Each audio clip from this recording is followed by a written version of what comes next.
Good morning all. Welcome back. So നമ്മൾ കഴിഞ്ഞ ക്ലാസ്സിൽ പഠിച്ച കാര്യങ്ങൾ ഫസ്റ്റ് ഒന്ന് നോക്കാം. സോ നമ്മൾ HRM എന്താണെന്ന് പഠിച്ചു, അതിന്റെ ഫങ്ഷൻസ് എന്താണെന്ന് പഠിച്ചു. 3 ടൈപ്പ് ഫങ്ഷൻസ് ഉണ്ട്: മാനേജറിയൽ ഫങ്ഷൻസ്, ഓപ്പറേറ്റീവ് ഫങ്ഷൻസ്, അതുപോലെ അഡ്വൈസറി ഫങ്ഷൻസ്. മാനേജറിയൽ ഫങ്ഷൻ എന്ന് വെച്ചാൽ എന്താണ്? The functions performed by a manager. So the functions of management എന്ന് നമ്മൾ പഠിച്ച അതേ കാര്യം തന്നെയാണ് ഈ മാനേജറിയൽ ഫങ്ഷൻസിൽ വരുന്നത്.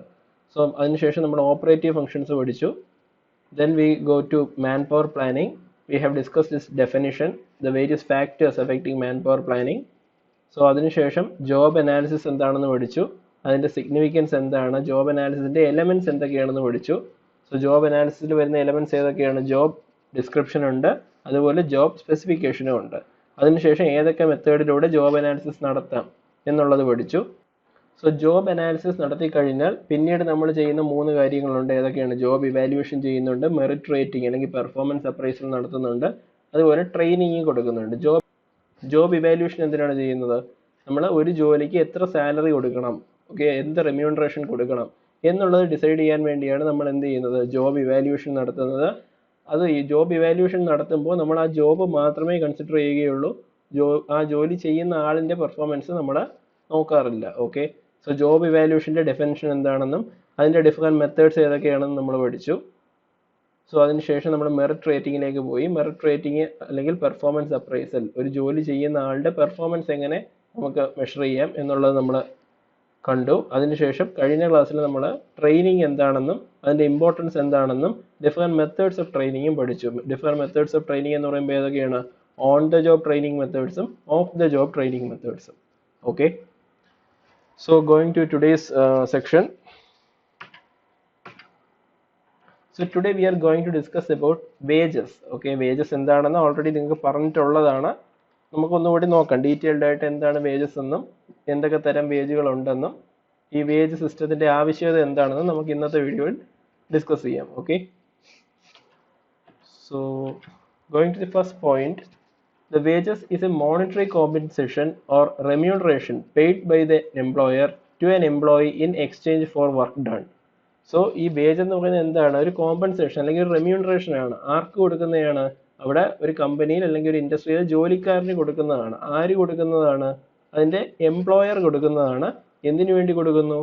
For the work that he has done for the industry. Okay, so ഈ മോണിറ്ററി എന്നുള്ള വേർഡ് ശ്രദ്ധിക്കുക. These wages are given in terms of money. Okay, so that's why we are using the term monetary here. Okay, going to the second point. Wages are paid in hourly or daily or shift basis. So എന്താണ്? Hourly ആയിട്ടോ അല്ലെങ്കിൽ ദിവസവേതനമോ ആയിരിക്കും, അല്ലെങ്കിൽ എന്താണ് ഓരോ ഷിഫ്റ്റിനെയും base ചെയ്തായിരിക്കും നമ്മൾ എന്താ wages കൊടുക്കുന്നത്. Okay, so next point. Wages are payments made to the labor directly involved in production.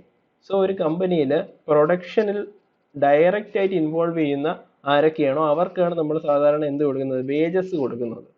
Okay, അതായത് ഒരു കമ്പനിയിൽ എന്തായിരിക്കും? നമ്മൾ പലതരത്തിലുള്ള പ്രോഡക്ട്സ് ആയിരിക്കും അവിടെ നിന്ന് നമ്മൾ ഉണ്ടാക്കിയെടുക്കുന്നത്. ഓക്കെ, സോ ഈ ഓരോ പ്രോഡക്ട്സ് നിർമ്മിക്കുന്നതിൽ ഡയറക്റ്റ് ആയിട്ട് പങ്കെടുക്കുന്ന ആൾക്കാർക്കാണ് നമ്മൾ പൊതുവേ എന്ത് കൊടുക്കുന്നത്? വേജസ് കൊടുക്കുന്നത്. അത് ആരൊക്കെയായിരിക്കും ഇതിൽ ഇൻവോൾവ് ആയിരിക്കുന്നത്? എക്സാമ്പിൾ പറയുകയാണെങ്കിൽ എന്താണ്? വെൽഡർ അല്ലെങ്കിൽ വർക്ക്മെൻ, ഫോർമെൻ, ഇവരൊക്കെ ആയിരിക്കും എന്ത്? ഒരു കമ്പനിയിലെ പ്രൊഡക്ഷനിൽ ഡയറക്റ്റ് ആയിട്ട് ഇൻവോൾവ് ആയിരിക്കുന്ന ആൾക്കാർ. ഓക്കെ, സോ ഇവർക്കായിരിക്കും നമ്മൾ എന്ത് ചെയ്യുന്നത്? വേജസ് കൊടുക്കുന്നത്. സോ ഇവിടെ ഒരു കമ്പാരിസണ് വേണ്ടി പറഞ്ഞിരിക്കുന്നതാണ് സാലറിയും വേജും. ഇത് രണ്ടും ഒന്ന് കമ്പയർ ചെയ്ത് പഠിച്ചാൽ നിങ്ങൾക്ക് ഇത് കുറച്ചുകൂടെ ഈസി ആയിട്ട് പഠിക്കാൻ നോക്കും. So salaries are remuneration paid to a person whose output cannot be measured such as managers, executive, supervisors. So നമുക്ക് മാനേജേഴ്സ്, എക്സിക്യൂട്ടീവ്, സൂപ്പർവൈസേഴ്സ് ഇങ്ങനെയുള്ള തസ്തികയിൽ ഇരിക്കുന്ന ആൾക്കാരുടെ ജോലി ശ്രദ്ധിച്ചാൽ അവർ ചെയ്യുന്ന ജോലിയുടെ ഔട്ട്പുട്ട് നമുക്ക് പെട്ടെന്ന് നോക്കിയാൽ മനസ്സിലാവില്ല. സോ അവരെന്താണ്? ഒരു മാനേജ്മെന്റ് ആണ് അവരുടെ ജോലി എന്ന് പറയുന്നത്. ഓക്കെ, അവർ ഡയറക്റ്റ് ആയിട്ട് പ്രൊഡക്ഷനിലൊന്നും ഇൻവോൾവ് ആവുന്നില്ല, പക്ഷെ പ്രൊഡക്ഷനിൽ ഇൻവോൾവ് ആയിരിക്കുന്ന ആൾക്കാരെ എന്താണ് മാനേജ് ചെയ്യുന്നത് ഇവരാണ്. ഓക്കെ, സോ അങ്ങനെയുള്ള ആൾക്കാർക്ക് കൊടുക്കുന്ന റെമ്യൂണറേഷനെയാണ് നമ്മൾ എന്ത് പറയുന്നത്? സാലറി എന്ന് പറയുന്നത്. Okay, salaries will be paid generally on monthly basis. So എങ്ങനെയായിരിക്കും? ഓരോ മാസമായിരിക്കും നമ്മൾ സാലറി കൊടുക്കുന്നത്. Okay, so moving on. So the requirements of a good wage plan. ഒരു കമ്പനിയിൽ ഒരു നല്ലൊരു വേജ് പ്ലാൻ ഉണ്ടാവേണ്ടതിന്റെ ആവശ്യകത എന്താണ്, ഓക്കെ, അല്ലെങ്കിൽ ഒരു നല്ലൊരു വേജ് പ്ലാൻ എങ്ങനെയൊക്കെ ആയിരിക്കണം എന്നുള്ള കുറച്ച് പോയിന്റ് ആണ് നമ്മൾ ഇവിടെ ഡിസ്കസ് ചെയ്യുന്നത്. ഇത് വളരെ ഇമ്പോർട്ടൻ്റ് ആയിട്ടുള്ള ഒരു ടോപ്പിക്കാണ്. So going to the first point, it should be fair and justifiable both to the employee and the employer. അതായത് നമ്മൾ ഈ വേജസ് എന്ന് പറയുന്നത് ഈ നമ്മൾ കൊടുക്കുന്ന എംപ്ലോയർക്കും അതുപോലെ കിട്ടുന്ന എംപ്ലോയിക്കും എന്താണ് വളരെ ന്യായമായ രീതിയിലുള്ള വേജസ് ആയിരിക്കണം കൊടുക്കേണ്ടത്.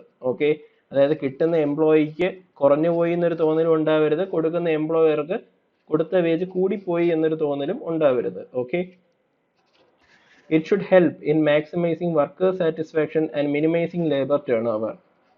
സോ നമ്മുടെ എന്താണ് വേജ് പ്ലാൻ എന്ന് പറയുന്നത് ഓരോ വർക്കേഴ്സിന്റെയും മാക്സിമം സാറ്റിസ്ഫാക്ഷൻ പ്രൊവൈഡ് ചെയ്യുന്നതുമായിരിക്കണം. അതുപോലെ it should minimise labour turnover. Labour turnover എന്ന് വെച്ചാൽ എന്താണ്, ഒരു ഇൻഡസ്ട്രിയിൽ നിന്നും പിരിഞ്ഞു പോകുന്ന എംപ്ലോയീസിന്റെ എണ്ണത്തിനെയാണ് നമ്മൾ എന്ത് പറയുന്നത്, ലേബർ ടേൺ ഓവർ എന്ന് പറയുന്നത്. സോ നല്ലൊരു വേജ് പ്ലാൻ ഇല്ല എന്നുണ്ടെങ്കിൽ എന്താണ്, മാക്സിമം എംപ്ലോയീസ് ആ കമ്പനി ലീവ് ചെയ്ത് പോകാൻ സാധ്യതയുണ്ട്. So a good wage plan is very much essential to minimize the labor turnover. Okay, so going to the next point, it should assure minimum guaranteed wages to all workers. Okay, so നമ്മുടെ കമ്പനിയിലുള്ള വർക്കേഴ്സിനെല്ലാം ഒരു minimum wage ഈ ഒരു നമ്മുടെ ഈ wage plan ഉറപ്പുവരുത്തിയിരിക്കണം. Okay, next one, it should guarantee equal pay for equal work. ഒരേ തരത്തിലുള്ള ജോലിക്ക് ഒരേ തുകയാണോ അല്ലെങ്കിൽ ഒരേ വേതനമാണോ കൊടുക്കുന്നത് എന്ന് ഈ പ്ലാൻ ഉറപ്പുവരുത്തണം. Next one, it should provide more wages to efficient and skilled workers. So performance കൂടുതലുള്ള ആൾക്കാർക്ക് എന്താണ് നമ്മൾ എക്സ്ട്രാ എമൗണ്ട് കൊടുക്കില്ലേ, സോ അതിനെ പറ്റിയാണ് ഇവിടെ പറഞ്ഞിരിക്കുന്നത്. It should provide more wages to efficient as well as skilled workers. So continuation of the requirements of good wage plan. So the next point is it should follow government policy and the trade union norms. So നമ്മുടെ ഈ wage plan എങ്ങനെയുള്ളതായിരിക്കണം, ഗവൺമെന്റിന്റെ പോളിസിയെ അനുസൃതമായിരിക്കണം. അതുപോലെ തന്നെ എന്താണ് trade യൂണിയൻസിന്റെ നിയമങ്ങളോ ചട്ടങ്ങളോ ഉണ്ടെങ്കിൽ അവയെയും അനുസരിക്കുന്നതായിരിക്കണം. Next one, it should be simple and understandable to all workers. So നമ്മുടെ ഈ വേജസ് എന്ന് പറയുന്നത് എന്താണ്, അവിടെയുള്ള വർക്കേഴ്സിന് കൊടുക്കുന്ന റെമ്യൂണറേഷനെയാണ് പറയുന്നത്. സോ ഒരു വർക്കർ ചെയ്യുന്ന ജോലിക്ക് നമ്മൾ കൊടുക്കുന്ന ആ ഒരു വേജ് എന്ന് പറയുന്നത് ആ വർക്കർക്ക് മനസ്സിലാക്കാൻ പറ്റുന്നതായിരിക്കണം. ഓക്കെ, അദ്ദേഹത്തിന് ഈ ഒരു വേജുമായി ബന്ധപ്പെട്ട് യാതൊരു രീതിയിലുള്ള കൺഫ്യൂഷനും വരാൻ പാടില്ല. Okay, next one, it should help in improving performance and productivity of the workers. So ഒരു നല്ലൊരു വേജ് പ്ലാൻ ആണെങ്കിൽ എന്ത് ചെയ്യണം, വർക്കേഴ്സിന്റെ പെർഫോമൻസും അതുപോലെ പ്രൊഡക്ടിവിറ്റിയും ഇംപ്രൂവ് ചെയ്യാൻ അത് സഹായിക്കണം. ഓക്കെ, സോ ഇത്രയും കാര്യങ്ങളാണ് ഒരു requirements of a good wage plan എന്നതിലുള്ളത്. Okay, so moving on, now we will discuss the different types of wages. Okay, പല തരത്തിലുള്ള വേജുകളുണ്ട്, അവ ഏതൊക്കെയാണെന്ന് നമുക്ക് നോക്കാം. First one, nominal wages. The wages received by a worker in form of money is known as nominal wages. This is also known as money wages. So എങ്ങനെയാണ്, cash ആയിട്ട് അല്ലെങ്കിൽ പൈസയായിട്ട് നമ്മുടെ വർക്കേഴ്സിന് കിട്ടുന്ന വേജസിനെയാണ് നമ്മൾ എന്ത് പറയുന്നത്, നോമിനൽ വേജസ് എന്ന് പറയുന്നത്. സോ ഇതിനെ നമ്മൾ എന്തും പറയുന്നുണ്ട്, മണി വേജസ് എന്നും പറയുന്നുണ്ട്. Next one, real wages. This includes additional facilities provided to the worker in addition to the cash payment. Okay, so cash payment already അവർ കിട്ടുന്നുണ്ട്, അതിന് നമ്മൾ എന്താ പറയുന്നത്, നോമിനൽ വേജസ് എന്നാണ് പറയുന്നത്. അതിലുപരി നമുക്ക് എന്ത് കിട്ടുന്നു, കുറച്ച് അഡീഷണൽ ഫെസിലിറ്റീസ് കൂടി കിട്ടുന്നുണ്ട് ഈ വർക്കേഴ്സിന്. സോ അവയെയാണ് നമ്മൾ എന്ത് പറയുന്നത്, റിയൽ വേജസ് എന്ന് പറയുന്നത്. എന്തൊക്കെയായിരിക്കും അഡീഷണൽ ഫെസിലിറ്റീസ് എന്ന് പറയുന്നത്, ഫോർ എക്സാമ്പിൾ യൂണിഫോംസ് ആവാം, അതായത് എന്തെങ്കിലും എസെൻഷ്യൽ ഐറ്റംസ് ആവാം, housing with free water and electricity. ചില കമ്പനികൾക്കൊക്കെ നിങ്ങൾ കേട്ടിട്ടുണ്ടായിരിക്കും ക്വാർട്ടേഴ്സ് ഒക്കെ ഉണ്ടായിരിക്കും. ഈ ക്വാർട്ടേഴ്സിന് എന്തായിരിക്കും, അവർക്ക് വാട്ടറും അതുപോലെ ഇലക്ട്രിസിറ്റിയും ഒക്കെ ഫ്രീ ആയിരിക്കും. സോ ഇങ്ങനെയുള്ള ഫെസിലിറ്റീസ് നമ്മൾ എംപ്ലോയീസിന് അല്ലെങ്കിൽ വർക്കേഴ്സിന് കൊടുക്കുന്നെങ്കിൽ അവയെല്ലാം എന്തിൽ വരുന്നതാണ്, റിയൽ വേജസിൽ വരുന്നതാണ്. Okay, so moving on, next one is living wages. The wages which are sufficient to meet the social requirements of a family like education, food, cloth, etc. So നമ്മുടെ എംപ്ലോയീസിന്റെ എന്താണ് കുടുംബത്തിലെ വിദ്യാഭ്യാസ ചെലവ്, അതുപോലെ ആഹാരം, അതുപോലെ വസ്ത്രം, ഇതുപോലുള്ള കാര്യങ്ങളെല്ലാം വരുന്നത് എന്ത് ടൈപ്പ് വേജസിലാണ്, ലിവിംഗ് വേജസ് എന്നതിലാണ്. Okay, so the next type of wages is fair wages. The wages which must be fair or reasonable for the work of an employee and should provide all necessities of the life. So അതായത് എന്താണ് ന്യായമായ കൂലി എന്നൊക്കെ പറയില്ലേ, അതായത് ഒരു employee ചെയ്യുന്ന ജോലിക്ക് അനുസൃതമായി ആയിരിക്കണം അദ്ദേഹത്തിന് കൊടുക്കുന്ന വേജസ് എന്ന് പറയുന്നത്. സോ അത്തരം വേജുകളെയാണ് നമ്മൾ എന്ത് പറയുന്നത്, ഫെയർ വേജസ് എന്ന് പറയുന്നത്. ഓക്കെ, സോ എന്തിനൊക്കെ ഈ ഫെയർ വേജസ് ഡിപ്പെൻഡ് ചെയ്യാം? It depends on the production capacity of the worker. ആ ഒരു വർക്കറുടെ പ്രൊഡക്ഷൻ കപ്പാസിറ്റിയെ ഡിപ്പെൻഡ് ചെയ്യാം. അതുപോലെ rates in surrounding areas. So നമ്മളിപ്പോൾ ഈ ഒരു ഇൻഡസ്ട്രിയുടെ സറൗണ്ടിങ് ഏരിയാസിൽ, ചുറ്റുവട്ടത്തുള്ള ഇൻഡസ്ട്രികളിലുള്ള അതേ റേറ്റ് തന്നെ ആയിരിക്കണം നമ്മുടെ കമ്പനിയിലും കൊടുക്കേണ്ട റേറ്റ് എന്ന് പറയുന്നത്. Next one, the place of the industry in the economy.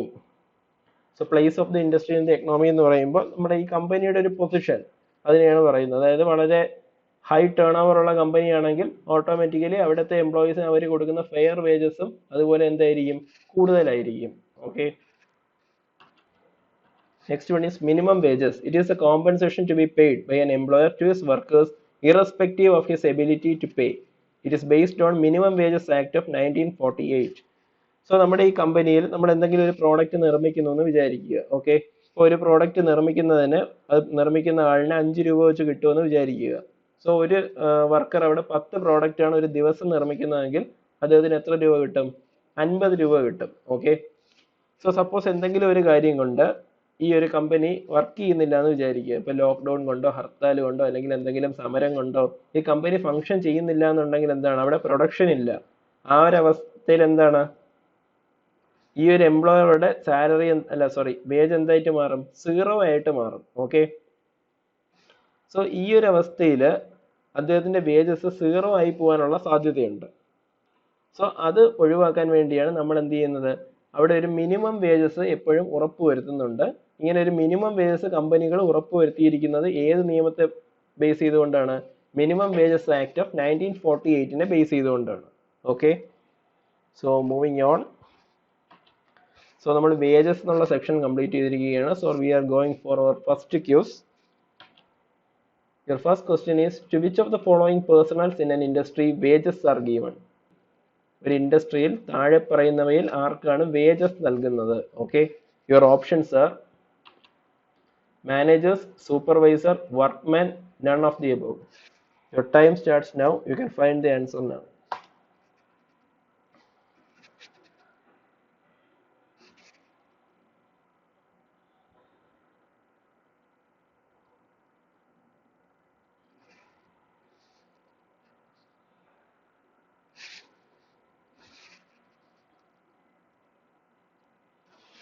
Okay guys, time up. We are moving on. We are moving on to the next topic. Is incentives. So incentives എന്ന് വെച്ചാൽ എന്താണ്? ഒരാളുടെ പെർഫോമൻസിനെ base ചെയ്തുകൊണ്ട് നമ്മൾ അദ്ദേഹത്തിന് കൊടുക്കുന്ന additional amount അല്ലെങ്കിൽ എന്താണ്, അഡീഷണൽ റിവാർഡിനെയാണ് നമ്മൾ എന്ത് പറയുന്നത്, ഇൻസെന്റീവ്സ് എന്ന് പറയുന്നത്. So we can go in detail. So incentives are inducements or rewards which are given to a worker for his efficiency and hard work. So ഒരു എംപ്ലോയിയുടെ എഫിഷ്യൻസിക്കും അദ്ദേഹത്തിന്റെ ഹാർഡ് വർക്കിനും നമ്മൾ കൊടുക്കുന്ന എന്താണ്, പാരിതോഷികങ്ങളെ അല്ലെങ്കിൽ റിവാർഡിനെയാണ് നമ്മൾ എന്ത് പറയുന്നത്, ഇൻസെന്റീവ്സ് എന്ന് പറയുന്നത്. ഇത് എങ്ങനെയൊക്കെ ആവാം?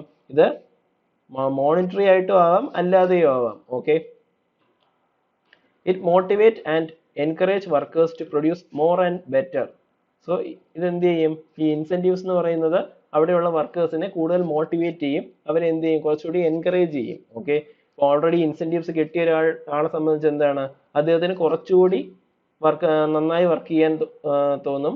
അതുപോലെ ഇൻസെന്റീവ്സ് കിട്ടാത്ത ഒരാളെ സംബന്ധിച്ചോ, മറ്റൊരാളിന് ഇൻസെന്റീവ്സ് കിട്ടുന്നുണ്ട് തനിക്കത് കിട്ടുന്നില്ല എന്നൊരു മൈൻഡ് സെറ്റ് വരികയും അവൻ എന്ത് ചെയ്യും, കുറച്ചുകൂടി നന്നായി വർക്ക് ചെയ്യുകയും ചെയ്യും. So there are 3 types of incentives. They are financial incentives, non-financial incentives and semi-financial incentives. So നമ്മൾ ഇൻസെന്റീവ്സിനെ 3 ആയിട്ട് ക്ലാസിഫൈ ചെയ്തിട്ടുണ്ട്. അവയാണ് financial incentives, non financial incentives, അതുപോലെ semi financial incentives. So going to the financial incentives, it is a direct money payment for better performance of the worker. അതായത് ഒരു എംപ്ലോയിയുടെ പെർഫോമൻസിനെ base ചെയ്തുകൊണ്ട് നമ്മൾ അദ്ദേഹത്തിന് കൊടുക്കുന്ന ഡയറക്റ്റ് മണി പേയ്മെന്റ്, അതായത് നമ്മൾ അദ്ദേഹത്തിന് കൊടുക്കുന്ന ക്യാഷിന്, എക്സ്ട്രാ എമൗണ്ടിനെയാണ് നമ്മൾ എന്ത് പറയുന്നത്, ഫിനാൻഷ്യൽ ഇൻസെന്റീവ്സ് എന്ന് പറയുന്നത്. അത് ഏതൊക്കെ രീതിയിലാകാം? ബോണസ് ആയിട്ട് കൊടുക്കാം, പ്രീമിയം ആയിട്ട് കൊടുക്കാം, അല്ലെങ്കിൽ പ്രോഫിറ്റ് ഷെയറിംഗ് ആകും. പ്രോഫിറ്റ് ഷെയറിംഗ് എന്ന് വെച്ചാൽ ഇപ്പോൾ കമ്പനി എന്താണ്, കുറച്ച് പ്രോഫിറ്റ് ഉണ്ടാക്കിയിട്ടുണ്ട്, ഈ പ്രോഫിറ്റിന് എന്ത് ചെയ്യാം, അതിൻ്റെ എംപ്ലോയീസിന് നമുക്ക് ഷെയർ ചെയ്ത് കൊടുക്കാം. ഇതിനെയാണ് പ്രോഫിറ്റ് ഷെയറിംഗ് എന്ന് പറയുന്നത്. ഓക്കെ, സോ ഈ 3 രീതിയിലും ആകാം ഫിനാൻഷ്യൽ ഇൻസെൻറ്റീവ്സ് എന്ന് പറയുന്നത്. ബോണസ് ആകാം, പ്രീമിയം ആകാം, പ്രോഫിറ്റ് ഷെയറിംഗ് ആകാം. നമ്മൾ ശ്രദ്ധിക്കേണ്ട മെയിൻ കാര്യം എന്താണ്, ഫിനാൻഷ്യൽ ഇൻസെൻറ്റീവ്സ് എന്ന് വെച്ചാൽ നമ്മൾ അദ്ദേഹത്തിൻ്റെ പെർഫോമൻസിന് ഡയറക്റ്റ് കൊടുക്കുന്ന പേയ്മെൻറ്റിനെയാണ് നമ്മൾ എന്ത് പറയുന്നത്, ഫിനാൻഷ്യൽ ഇൻസെൻറ്റീവ്സ് എന്ന് പറയുന്നത്. Next one, non financial incentives. So to improve the interest of the worker and for better productivity. So എന്താണ് ഈ നോൺ ഫിനാൻഷ്യൽ ഇൻസെൻറ്റീവ്സ് എന്ന് വെച്ചാൽ അത് എന്താണ് പൈസയായിട്ട് കൊടുക്കുന്നതല്ല, പകരം എന്താണ് അദ്ദേഹത്തിന്റെ ഈ ഒരു ജോലിയോടുള്ള ഇൻട്രസ്റ്റ് ഇംപ്രൂവ് ചെയ്യാനും അതുപോലെ ആ ഒരു എംപ്ലോയിയുടെ പ്രൊഡക്ടിവിറ്റി കൂട്ടാനും വേണ്ടി നമ്മൾ അദ്ദേഹത്തിന് കൊടുക്കുന്ന ഇൻസെൻറ്റീവ്സിനെയാണ് നമ്മൾ എന്ത് പറയുന്നത്, നോൺ ഫിനാൻഷ്യൽ ഇൻസെൻറ്റീവ്സ് എന്ന് പറയുന്നത്. These are given non in terms of money. Okay, so what are the non-financial incentives that are commonly given? The first one is appreciation of work done. So അദ്ദേഹം ചെയ്ത ജോലി നല്ലതാണെങ്കിൽ നമുക്ക് എന്ത് ചെയ്യാം, അദ്ദേഹത്തെ അനുമോദിക്കാം. Okay, next one, security of a job. Suppose ഇപ്പോൾ നമ്മുടെ ഇൻഡസ്ട്രിയിൽ വർക്ക് ചെയ്യുന്ന ഒരു എംപ്ലോയി, അദ്ദേഹം ഒരു ടെമ്പററി സ്റ്റാഫ് ആണെന്ന് വിചാരിക്കുക. അദ്ദേഹം നല്ല രീതിയിൽ വർക്ക് ചെയ്യുന്നുണ്ട്, അദ്ദേഹത്തിന്റെ പെർഫോമൻസ് ലെവൽ വളരെ കൂടുതലാണ്. അങ്ങനെയാണെങ്കിൽ നമുക്ക് എന്ത് ചെയ്യാം, ഈ ടെമ്പററി ആയിട്ട് അല്ലെങ്കിൽ താൽക്കാലികമായി ജോലി ചെയ്യുന്ന ഇദ്ദേഹത്തെ നമുക്ക് എന്ത് ചെയ്യാം, നമ്മുടെ കമ്പനിയിൽ സ്ഥിരപ്പെടുത്താം. ഇദ്ദേഹത്തെ നമുക്കൊരു പെർമനന്റ് എംപ്ലോയി ആക്കി മാറ്റാം. സോ പെർമനന്റ് എംപ്ലോയി ആക്കുമ്പോഴേക്കും അദ്ദേഹത്തിന് ജോലിക്ക് എന്ത് കിട്ടും, his job will be secured. Okay, so security of job അതൊരു നോൺ ഫിനാൻഷ്യൽ ഇൻസെൻറ്റീവ് ആണ്. Next one, respect and recognition. So അദ്ദേഹത്തിന്റെ പെർഫോമൻസിനെ ബേസ് ചെയ്തുകൊണ്ട് നമുക്ക് എന്ത് ചെയ്യാം, അദ്ദേഹത്തെ വേണമെങ്കിൽ ആദരിക്കാം. നിങ്ങൾ കേട്ടിട്ടുണ്ടായിരിക്കും ഈ ബെസ്റ്റ് എംപ്ലോയി അവാർഡ് എന്നൊക്കെ കേട്ടിട്ടില്ല, അതൊക്കെ ഇതിൽ വരുന്നതാണ്. Next one, opportunity for growth. Opportunity for growth means അതായത് ഇപ്പോൾ അദ്ദേഹത്തിന്റെ പെർഫോമൻസ് കൂടുതലാണെങ്കിൽ എന്താണ്, അദ്ദേഹത്തെ നമുക്ക് പുറത്ത് എന്താണ് വിദേശ രാജ്യങ്ങളിലോ അല്ലെങ്കിൽ വേറൊരു ഇൻഡസ്ട്രിയിലോട്ടോ വല്ലതും അയച്ച് നമുക്ക് എന്ത് ചെയ്യാം, അദ്ദേഹത്തിന് കുറച്ചുകൂടി പഠിക്കാനുള്ള സാഹചര്യങ്ങൾ ഉണ്ടാക്കി കൊടുക്കാം. ഓക്കെ, സോ അതിലൂടെ എന്ത് ചെയ്യാം, അദ്ദേഹത്തിന്റെ കരിയർ അഡ്വാൻസ്മെന്റ് ആണ് ഇവിടെ ഉദ്ദേശിച്ചിരിക്കുന്നത്.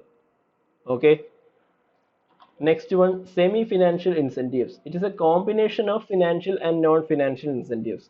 സെമി ഫിനാൻഷ്യൽ ഇൻസെൻറ്റീവ്സ് എന്ന് വെച്ചാൽ അതെന്താണ്, ഫിനാൻഷ്യൽ ഇൻസെൻറ്റീവ്സിന്റെയും അതുപോലെ നോൺ ഫിനാൻഷ്യൽ ഇൻസെൻറ്റീവ്സിന്റെയും ഒരു കോമ്പിനേഷൻ ആണ്. ഓക്കെ, സോ ഈ ഒരു സെമി ഫിനാൻഷ്യൽ ഇൻസെൻറ്റീവ്സിൽ നമ്മൾ ഡയറക്റ്റ് ആയിട്ട് എന്താണ് ഒരു പൈസ ഈ എംപ്ലോയി കൊടുക്കുന്നില്ല, പകരം എന്ത് ചെയ്യുന്നു, അദ്ദേഹത്തിന് പല പല രീതിയിൽ നമുക്ക് ലാഭം ഉണ്ടാക്കി കൊടുക്കുകയാണ് ചെയ്യുന്നത്. ഓക്കെ, വളരെ സിമ്പിൾ ആയിട്ട് പറഞ്ഞാൽ നമ്മൾ അദ്ദേഹത്തിന് പൈസയൊന്നും കൊടുക്കുന്നില്ല, പക്ഷെ അദ്ദേഹത്തിന് എന്ത് ചെയ്യുന്നു, പല രീതിയിൽ നമ്മൾ എന്ത് ചെയ്യുന്നു, ലാഭം ഉണ്ടാക്കി കൊടുക്കുന്നു. എങ്ങനെയൊക്കെയാണെന്ന് നോക്കാം. First one, canteen facility at subsidised rate. So നമ്മുടെ ഇൻഡസ്ട്രികളിൽ എന്താണ് ക്യാൻറ്റീൻ ഫെസിലിറ്റി കാണും. സോ അവിടുത്തെ റേറ്റ് എങ്ങനെയായിരിക്കും, ഓരോ വസ്തുക്കളുടെയും റേറ്റ് വളരെ കുറവായിരിക്കും. സോ നമുക്ക് എന്ത് ചെയ്യാം, അവിടെയുള്ള എംപ്ലോയീസിന് ഈ ഒരു ക്യാൻറ്റീൻ ഫെസിലിറ്റിയാണ് അവർ യൂസ് ചെയ്യുന്നതെങ്കിൽ എന്താണ്, അവർക്കൊരു ചെറിയ ലാഭം അവിടെ കാണും. Next one, pension and other benefits. Next one, conveyance facility at concession rate. Conveyance facility എന്ന് വെച്ചാൽ വേറൊന്നുമില്ല, ട്രാൻസ്പോർട്ടേഷൻ ഫെസിലിറ്റിയാണ്. നിങ്ങൾ ഈ പല കമ്പനികളുടെയും ഈ വണ്ടികളൊക്കെ പോകുന്നത് കണ്ടിട്ടുണ്ടായിരിക്കും. അവിടുത്തെ സ്റ്റാഫിന് വേണ്ടി മാത്രം അവരിട്ടിരിക്കുന്ന ട്രാൻസ്പോർട്ടേഷൻ ഫെസിലിറ്റിയാണ്. അതായത് അവർക്ക് വീട്ടിൽ നിന്ന് കമ്പനിയിലേക്ക് പോകാനും അതുപോലെ കമ്പനിയിൽ നിന്ന് തിരിച്ച് വീട്ടിലെത്താനും ഉള്ള ഒരു ട്രാൻസ്പോർട്ടേഷൻ ഫെസിലിറ്റി. അതിന്റെ റേറ്റ് എങ്ങനെയായിരിക്കും, റേറ്റ് വളരെ കുറവായിരിക്കും. ഓക്കെ, സോ ഈ ഒരു 3 കാര്യങ്ങളാണ് നമ്മൾ എന്താണ് സെമി ഫിനാൻഷ്യൽ ഇൻസെൻറ്റീവ്സിന് എക്സാമ്പിൾസ് ആയിട്ട് വരുന്നത്. സോ നമ്മുടെ ഇൻസെൻറ്റീവ്സ് എന്ന് പറയുന്നത് ഒരു എംപ്ലോയിയുടെ പെർഫോമൻസിനെ ബേസ് ചെയ്ത് കൊടുക്കുന്ന അഡീഷണൽ റിവാർഡിനെയാണ് പറയുന്നത്. ഈ ഒരു ഇൻസെൻറ്റീവ്സ് എന്ന് പറയുന്നത് എന്താവാം, ഫിനാൻഷ്യൽ ആവാം, നോൺ ഫിനാൻഷ്യൽ ആവാം, സെമി ഫിനാൻഷ്യൽ ആവാം. ഫിനാൻഷ്യൽ എന്ന് പറയുന്നത് ഡയറക്റ്റ് ആയിട്ട് നമ്മൾ എക്സ്ട്രാ എമൗണ്ട് അദ്ദേഹത്തിന് കൊടുക്കുന്നുണ്ട്, അത് എങ്ങനെയൊക്കെ ആവാം, ബോണസ് ആവാം, പ്രീമിയം ആവാം, പ്രോഫിറ്റ് ഷെയറിംഗ് ആവാം. നോൺ ഫിനാൻഷ്യൽ എന്ന് പറയുമ്പോൾ അത് തന്നെ പൈസയൊന്നും കൊടുക്കുന്നില്ല, പകരം എന്ത് ചെയ്യുന്നു, അദ്ദേഹത്തിന് ഈ ജോലിയോടുള്ള അദ്ദേഹത്തിന്റെ ഇൻട്രസ്റ്റ് വർദ്ധിപ്പിക്കാനും അതുപോലെ അദ്ദേഹത്തിന്റെ പ്രൊഡക്ടിവിറ്റി വർദ്ധിപ്പിക്കാനും നമ്മൾ നോക്കുന്നുണ്ട്. നെക്സ്റ്റ്, സെമി ഫിനാൻഷ്യൽ ആകുമ്പോഴോ അതൊരു കോമ്പിനേഷൻ ആണ്. It's A combination of financial and non financial incentives. So moving on. Next one, types of financial incentive plans. So next one is financial incentive plans. So നമ്മളിപ്പോൾ discuss ചെയ്തത് എന്താണ്, 3 type incentives ഉണ്ട്. ഏതൊക്കെയാണ്, financial incentives, non financial incentives, semi financial incentives. ഇതിൽ പൈസയുമായിട്ട് ബന്ധപ്പെട്ട് വരുന്ന ഏതാണ്, financial incentives ആണ്. സോ ഇത് മാത്രമേ നമുക്ക് കണ്ടുപിടിക്കാൻ നോക്കൂ. ബാക്കിയുള്ളവ എങ്ങനെയാണ്, റിവാർഡ് ആയിട്ടോ അല്ലെങ്കിൽ ഇൻഡ്യൂസ്മെന്റ് ആയിട്ടോ നമ്മൾ കൊടുക്കുന്നതാണ്. ഓക്കെ, സോ എന്തൊക്കെ ടൈപ്സ് ആണെന്ന് നോക്കാം. First one, straight piece rate system. Straight piece rate system. Okay, ഒരു എക്സാമ്പിളിലൂടെ പറയാം. ഇപ്പോൾ ഒരു കമ്പനി കൺസിഡർ ചെയ്യുക. അവിടെ എന്തെങ്കിലും ഒരു പ്രോഡക്റ്റ് അവർ നിർമ്മിക്കുന്നു എന്ന് വിചാരിക്കുക. പീസസ് എന്ന് വെച്ചാൽ പ്രോഡക്റ്റ് എന്ന് തന്നെയാണ്. ഓക്കെ, പീസ് എന്ന് വെച്ചാൽ പ്രോഡക്റ്റ് എന്ന് തന്നെയാണ് അതിന്റെ മീനിങ്. സോ എന്തെങ്കിലും ഒരു പ്രോഡക്റ്റ് അവർ നിർമ്മിക്കുന്നു എന്ന് വിചാരിക്കുക. ഒരു പ്രോഡക്റ്റ് നിർമ്മിച്ചു കഴിഞ്ഞാൽ അത് ചെയ്യുന്ന ആളിന് ഒരു 5 രൂപ കിട്ടും എന്ന് വിചാരിക്കുക. ഒരു പ്രോഡക്റ്റ് റെഡിയാക്കി കഴിഞ്ഞാൽ അത് ആ വർക്ക് ചെയ്ത ആളിന് 5 രൂപ കൊടുക്കും. ഓക്കെ, സോ അവിടെയുള്ള ഒരു വർക്കർ ഒരു 10 പ്രോഡക്റ്റ് ഒരു ദിവസം നിർമ്മിച്ചു എന്ന് വിചാരിക്കുക. സോ അദ്ദേഹത്തിന്റെ ഏർണിങ്സ് എത്രയായിരിക്കും? അദ്ദേഹത്തിന് എത്ര രൂപയായിരിക്കും കിട്ടുന്നത്? ഒരു പ്രോഡക്റ്റിന് 5 രൂപ വെച്ച് 10 പ്രോഡക്റ്റാണ് അദ്ദേഹം നിർമ്മിച്ചത്. So the earnings of the worker എത്രയായിരിക്കും? Number of pieces produced into rate per piece. 10 into 5 എത്ര വരും? 50 റുപ്പീസ് ആയിരിക്കും അദ്ദേഹത്തിന് ആ ഒരു ദിവസം കിട്ടുന്നത്. സംശയമില്ലല്ലോ. സോ സപ്പോസ് നേരത്തെ പറഞ്ഞ പോലെ എന്തെങ്കിലും ഒരു കാര്യം കൊണ്ട് ഈ കമ്പനി വർക്ക് ചെയ്യുന്നില്ല എന്ന് വിചാരിക്കുക. എന്തെങ്കിലും ഒരു കാര്യം കൊണ്ട് ഈ കമ്പനി വർക്ക് ചെയ്യുന്നില്ല. ലോക്ക്ഡൗൺ ആവാം, അല്ലെങ്കിൽ എന്താണ്, ഹർത്താലോ അല്ലെങ്കിൽ എന്തെങ്കിലും സമരമോ എന്തെങ്കിലും ആവാം. കമ്പനി വർക്ക് ചെയ്യുന്നില്ല. സോ പ്രൊഡക്ഷൻ ഇല്ല. So number of pieces produced എത്രയാവും? 0 ആയിരിക്കും. So earnings of the worker എത്രയാണ്? ഏർണിങ്സ് ഓഫ് ദ വർക്കർ എന്ന് പറയുന്നത് കാണില്ല. അതായത് വർക്കറിന് പൈസ ഒന്നും കിട്ടില്ല. ഏർണിങ്സ് ഓഫ് ദ വർക്കർ 0 ആയിരിക്കും. സോ സ്ട്രെയിറ്റ് പീസ് റേറ്റ് സിസ്റ്റത്തിന്റെ ഒരു ലിമിറ്റേഷൻ എന്ന് പറയുന്നത് ഇതാണ്. If there is no production there won't be any earning for the worker. Okay, so ഈ ഒരു ലിമിറ്റേഷനെ മാറ്റിക്കൊണ്ടാണ് next type of financial incentive plans വരുന്നത്. Straight piece rate system with guaranteed minimum wage. Okay, it guarantees a minimum wage. അതൊരു minimum wage എന്തായാലും ഈ ഒരു system ഉറപ്പുവരുത്തുന്നുണ്ട്. Okay, ജോലി നടന്നാലും ഇല്ലെങ്കിലും ഈ വർക്കർക്ക് ഒരു മിനിമം വേജ് ഈ കമ്പനി ഉറപ്പുവരുത്തുന്നുണ്ട്. ഈ ഒരു സിസ്റ്റമാണ് ഫോളോ ചെയ്യുന്നതെങ്കിൽ. Next point is output standard. OS എന്ന് പറയാം. Output standard is set by the management. ഈ ഔട്ട്പുട്ട് സ്റ്റാൻഡേർഡ് എന്ന് പറയുന്നത് മാനേജ്മെന്റ് തന്നെ തീരുമാനിച്ചിരിക്കുന്ന ഒരു കാര്യമാണ്. ഔട്ട്പുട്ട് സ്റ്റാൻഡേർഡ് എന്ന് പറയുമ്പോൾ വേറൊന്നുമില്ല, ഒരു ദിവസം 25 പ്രോഡക്റ്റ്, ഒരു ദിവസം 25 പ്രോഡക്റ്റ് നിർമ്മിക്കണം. ഇതൊരു ഔട്ട്പുട്ട് സ്റ്റാൻഡേർഡ് ആണ്. ഇത് ആരാണ് തീരുമാനിച്ചിരിക്കുന്നത്?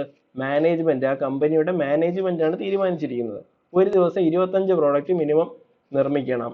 ഓക്കെ, ഇപ്പൊ എന്തെങ്കിലും ഒരു കാര്യം കൊണ്ട് ആ ഒരു വർക്കർക്ക് 25 പ്രോഡക്റ്റ് നിർമ്മിക്കാൻ പറ്റുന്നില്ല. ഓക്കെ, അങ്ങനെ ഒരു അവസ്ഥയിൽ എന്തായിരിക്കും? അദ്ദേഹത്തിന് എന്ത് കിട്ടും? He will get A minimum guaranteed wage. If A worker produce less than OS, the output standard, then he will get a minimum guaranteed wage.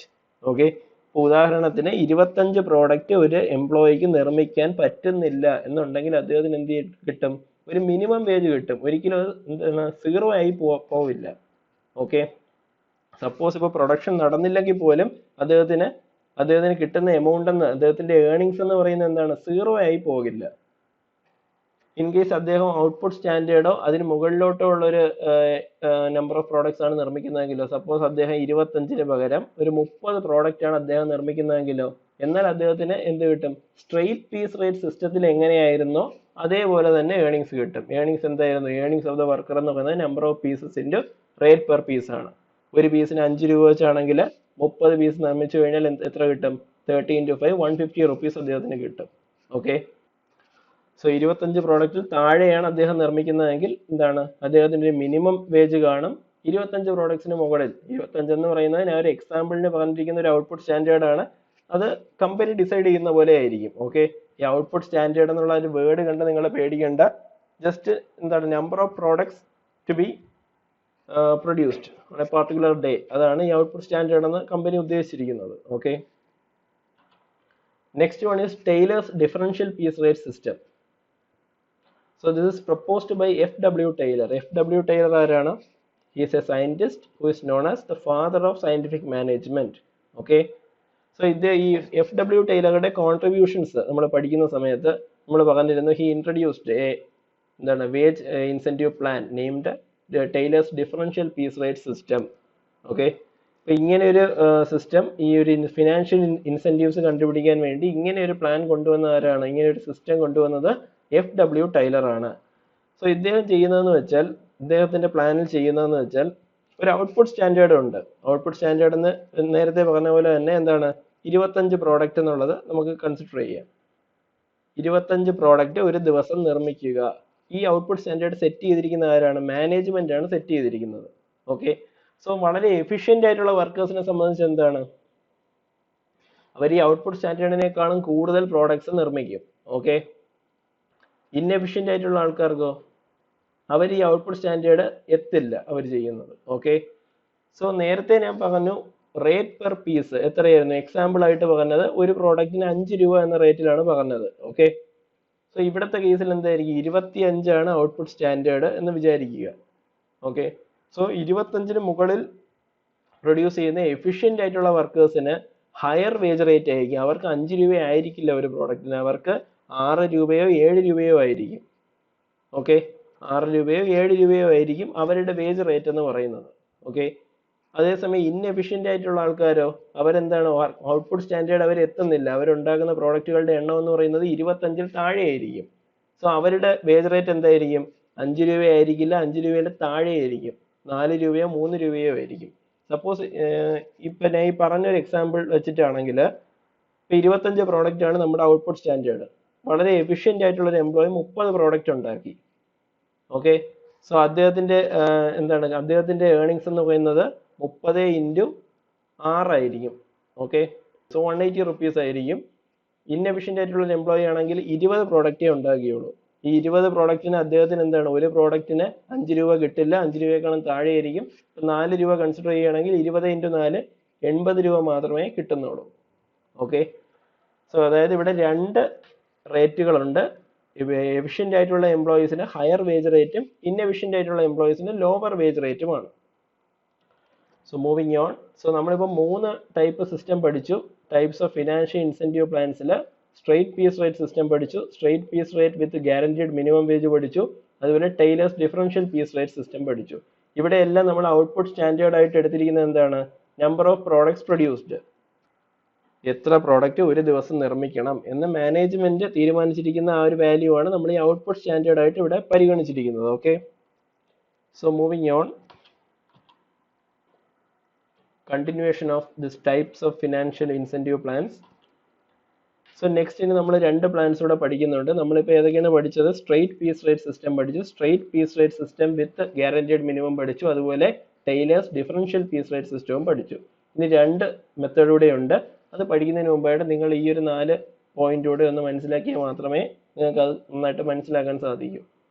Capital R, നമ്മൾ കുറച്ച് പാരാമീറ്റേഴ്സ് ഡിഫൈൻ ചെയ്യുകയാണ്. ക്യാപിറ്റൽ ആർ എന്ന് പറയുന്ന hourly wage rate ആണ്. അതായത് ഒരു മണിക്കൂർ ജോലി ചെയ്യുന്നതിന് ഒരു എംപ്ലോയിക്ക് എത്ര രൂപ നമ്മൾ കൊടുക്കുന്നു എന്നുള്ളതാണ് ഈ അവർലി റേറ്റ് എന്ന് പറയുന്നത്. നമ്മളൊരു എക്സാമ്പിൾ പറയുകയാണെങ്കിൽ ഒരു മണിക്കൂറിന് ഇപ്പോൾ 10 രൂപയാണെന്ന് ഇരിക്കട്ടെ. ഒരു മണിക്കൂർ ജോലി ചെയ്താൽ അദ്ദേഹത്തിന് 10 രൂപ കിട്ടും ഒരു എംപ്ലോയിക്ക്. Next letter capital T, it represents the actual time to complete the job. അതായത് ഒരു ജോലി കംപ്ലീറ്റ് ചെയ്യാൻ ഒരു എംപ്ലോയി അല്ലെങ്കിൽ ഒരു വർക്കർ എത്ര സമയം എടുക്കുന്നു, എത്ര മണിക്കൂർ എടുക്കുന്നു എന്നുള്ളതാണ് ടി എന്ന അക്ഷരം കൊണ്ട് റെപ്രസെന്റ് ചെയ്യുന്നത്. ഈ ക്യാപിറ്റൽ ടി എന്ന് പറയുന്ന ഓരോ വർക്കർക്കും ഓരോന്നായിരിക്കും അല്ലേ, എന്ന് വെച്ചാൽ ആക്ച്വൽ ടൈം ആണ്. ഓക്കെ. വളരെ എഫിഷ്യൻ്റ് ആയിട്ടുള്ള വർക്കർ ആണെങ്കിൽ സമയം കുറച്ച് മതി. പെർഫോമൻസ് ലെവൽ കുറവുള്ള എംപ്ലോയി ആണെങ്കിൽ എടുക്കുന്ന സമയം കൂടുതലായിരിക്കും. Next one capital S. S എന്ന് പറയുന്നത് standard time or allowed time. Standard time എന്ന് പറയുന്നത് ഇത് മാനേജ്മെന്റ് തീരുമാനിച്ചിരിക്കുന്ന സമയമാണ്. അതായത് ഇത്ര സമയം കൊണ്ട് ഈ ഒരു ജോബ് കംപ്ലീറ്റ് ചെയ്യണം എന്ന് മാനേജ്മെന്റ് പറയുന്ന സമയമാണ്. ഈ ഒരു സമയത്തിൽ മാറ്റമില്ല. ഓക്കെ. നെക്സ്റ്റ് വൺ പി എന്ന് പറയുന്നത് പെർസെൻറ്റേജ് ഓഫ് ടൈം സേവ്ഡ്. അതെന്താന്ന് പറയാം. അതിനു മുമ്പ് ഞാൻ നേരത്തെ പറഞ്ഞ പോലെ അവർലി വേജ് റേറ്റ്, ഒരു മണിക്കൂർ ജോലി ചെയ്യുന്നതിന് എത്ര രൂപയാണ്. നമ്മൾ ഒരു എക്സാമ്പിൾ ആയിട്ട് 10 രൂപ എന്ന് എടുത്തു. സോ ഒരു എംപ്ലോയി ഉണ്ടെന്ന് വിചാരിക്കുക. നമ്മുടെ കമ്പനിയിലെ മാനേജ്മെന്റ് പറഞ്ഞിരിക്കുന്നത് 10 മണിക്കൂർ കൊണ്ട് ഒരു ജോലി കംപ്ലീറ്റ് ചെയ്യണം എന്നാണ്. ഓക്കെ. സോ ഒരു എംപ്ലോയി, എഫിഷ്യൻ്റ് ആയിട്ടുള്ള ഒരു എംപ്ലോയി, അദ്ദേഹം 8 മണിക്കൂർ കൊണ്ട് ജോലി കംപ്ലീറ്റ് ചെയ്തു. ഓക്കെ. 8 മണിക്കൂർ എഫിഷ്യൻ്റ് ആയതുകൊണ്ട് കമ്പനി പറഞ്ഞിരിക്കുന്ന 10 മണിക്കൂർ വേണോ അദ്ദേഹത്തിന്? വേണ്ട. അദ്ദേഹം 8 മണിക്കൂർ കൊണ്ട് ജോലി കംപ്ലീറ്റ് ചെയ്യുന്നു. സോ അപ്പോൾ അദ്ദേഹം സേവ് ചെയ്ത സമയം എത്രയാണ്? 10 - 8, 2 hours ആണ് സേവ് ചെയ്തത്. സോ ആ ഒരു സേവ് ചെയ്ത സമയത്തിന്റെ ഒരു ശതമാനം, ആ ഒരു പെർസെൻറ്റേജിനെയാണ് പി എന്ന് റെപ്രസെന്റ് ചെയ്തിരിക്കുന്നത്. പി എന്ന് പറയുന്നത് എന്താണ്? പെർസെൻറ്റേജ് ആണ്. അതുകൊണ്ട് തന്നെ അതിന് യൂണിറ്റ് ഇല്ല. നിങ്ങൾ ശ്രദ്ധിച്ചാൽ അറിയാം, അവർലി വേജ് റേറ്റിന്റെ യൂണിറ്റ് എന്താണ്? ഒരു മണിക്കൂറിന് എത്ര രൂപ? റുപ്പീസ് പെർ അവർ ആണ്. അതുപോലെ actual time to complete the job hours ആണ്. സ്റ്റാൻഡേർഡ് ടൈം അവേഴ്സ് ആണ് unit. Percentage of time saved എന്ന് പറയുമ്പോൾ എന്താണ്, അതൊരു പെർസെൻറ്റേജ് ആണ്, അതിന് യൂണിറ്റ് ഇല്ല. ഓക്കെ, സോ ഒരു എഫിഷ്യൻസി കുറവുള്ള എംപ്ലോയി ആണെങ്കിലോ 10 മണിക്കൂർ കൊണ്ട് ചെയ്യേണ്ട ജോലി അദ്ദേഹം ചെയ്തു തീർക്കുന്ന എത്ര സമയം കൊണ്ടായിരിക്കും? 12 മണിക്കൂർ കൊണ്ടോ അതിനേക്കാളും കൂടുതൽ സമയം കൊണ്ടോ ആയിരിക്കും ചെയ്തു തീർക്കുന്നത്. Okay,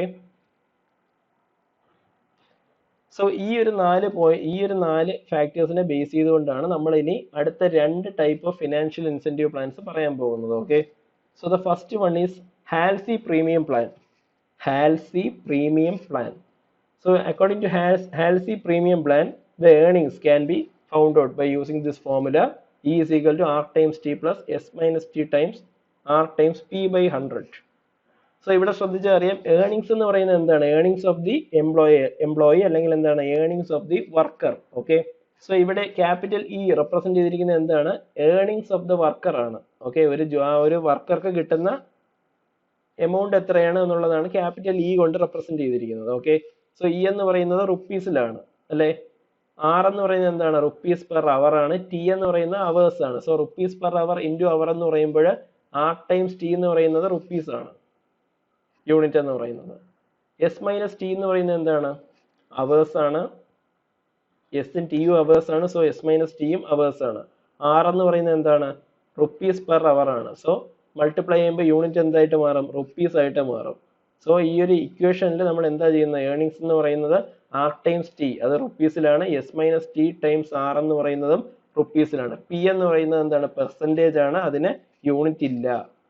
so rupees is equal to rupees plus rupees. ഈ രീതിയിൽ നിങ്ങൾക്ക് ഫോർമുല നിങ്ങൾ എഴുതുന്ന ഫോർമുല കറക്റ്റ് ആണോ എന്ന് ചെക്ക് ചെയ്യാവുന്നത്. ഈ ഒരു ഫോർമുല നിങ്ങൾ ബൈ ഹാർട്ട് ചെയ്യേണ്ടതാണ്. ഈ ഒരു രീതിയിൽ നിങ്ങൾക്ക് ചെക്ക് ചെയ്ത് നോക്കാം എന്തെങ്കിലും ഒരു ടേം മിസ്സായി പോയോ ഇല്ലേ എന്നുള്ളത്. സോ ഇവിടെ ഒരു percentage of time saved P, ഇതെന്ന് പറയുന്നത് 33 and 1/3% മുതൽ 75% വരെ വേരി ചെയ്യാം. ഇതിനിടയ്ക്കുള്ള ഏത് വാല്യൂവും നമുക്ക് പി ആയിട്ട് കൊടുക്കാം. വളരെ കോമൺലി ആയിട്ട് 50% ആണ് കൊടുക്കുന്നത്. സോ അങ്ങനെയുള്ള പ്ലാനിന് 50% ആണ് പിയുടെ വാല്യൂ എങ്കിൽ അങ്ങനെയുള്ള പ്ലാനിനെ നമ്മൾ എന്ത് പറയും? 50-50 ഹാൽസി പ്ലാൻ എന്ന് പറയും. Okay, so Halsey plan doubt ഇല്ല എന്ന് വിചാരിക്കുന്നു. So the next one is Rowan plan. Rowan പ്ലാന്റെ കേസിൽ നമ്മൾ ഏർണിങ്സ് കണ്ടുപിടിക്കുന്ന formula E is equal to R times T plus S minus T by S times R times T. ഇവിടെ S എന്താണ്? S എന്ന് പറയുന്നത് സ്റ്റാൻഡേർഡ് ടൈം ആണ്, അത് അവേഴ്സിലാണ്. ടി എന്ന് പറയുന്നത് ആക്ച്വൽ ടൈം ആണ്. സോ എസ് മൈനസ് ടി എന്ന് പറയുന്നത് എന്താണ്? ആ ഒരു ടൈം സേവ്ഡ് ആണ്, അതും അവേഴ്സ് തന്നെയാണ്. So S minus T by S എന്ന് പറയുന്നത് എന്താണ്? അതിന്റെ യൂണിറ്റ് എന്ന് പറയുന്നത് അവേഴ്സ് ബൈ അവേഴ്സ് ആണ്. സോ അതിന് യൂണിറ്റ് ഇല്ല. സോ ആർ ടൈംസ് ടിയുടെ യൂണിറ്റ് എന്താണ്? ആർ എന്ന് പറയുന്നത് റുപ്പീസ് പെർ അവർ ആണ്. ടി എന്ന് പറയുന്നത് അവേഴ്സ് ആണ്. So R times T is in rupees and R times T into S minus T by S എന്ന് അതിന്റെ യൂണിറ്റ് എന്താണ്? അതും എന്താണ്? റുപ്പീസ് തന്നെയാണ്. സോ ഈ ഫോർമുല കറക്റ്റ് ആണ്. Earnings in rupees is equal to rupees plus rupees. Okay, so ഈ രീതിയിൽ നിങ്ങൾക്ക് ഈ ഫോർമുല കറക്റ്റ് ആണോ എന്ന് ചെക്ക് ചെയ്യാം. ഓക്കെ, സോ ഈ ഒരു 2 ഫോർമുലയും നിങ്ങൾ ബൈ ഹാർട്ട് ചെയ്ത് പഠിച്ചാൽ മതി. ഇതിൻ്റെ ഒരു പ്രോബ്ലമായിട്ട്, ന്യൂമറിക്കൽ പ്രോബ്ലമായിട്ട് ചോദിച്ച് കണ്ടിട്ടില്ല. എൻ്റെ സിലബസിലും അത് പറയുന്നില്ല, ഇതിൻ്റെ ഒരു ന്യൂമറിക്കൽ പ്രോബ്ലം വരുന്നില്ല. സോ ഈ ഒരു ഫോർമുല മാത്രം നിങ്ങൾ പഠിച്ചാൽ മതി ഇതിൻ്റെ. Okay, moving on. So we are going to the second Qs. Your question is the transportation facilities provided to the employees at reduced fare by the management comes under dash. അതായത് നമ്മുടെ ഇൻഡസ്ട്രിയിലെ എംപ്ലോയീസിന് കുറഞ്ഞ ചിലവിൽ നമ്മൾ യാത്രാ സൗകര്യം ഒരുക്കി കൊടുക്കുന്നത് എന്തിന്റെ കീഴിലാണ് വരുന്നത്? Your options are financial incentives, semi financial incentives, non financial incentives and minimum wages. So you have 20 seconds time. Your time starts now.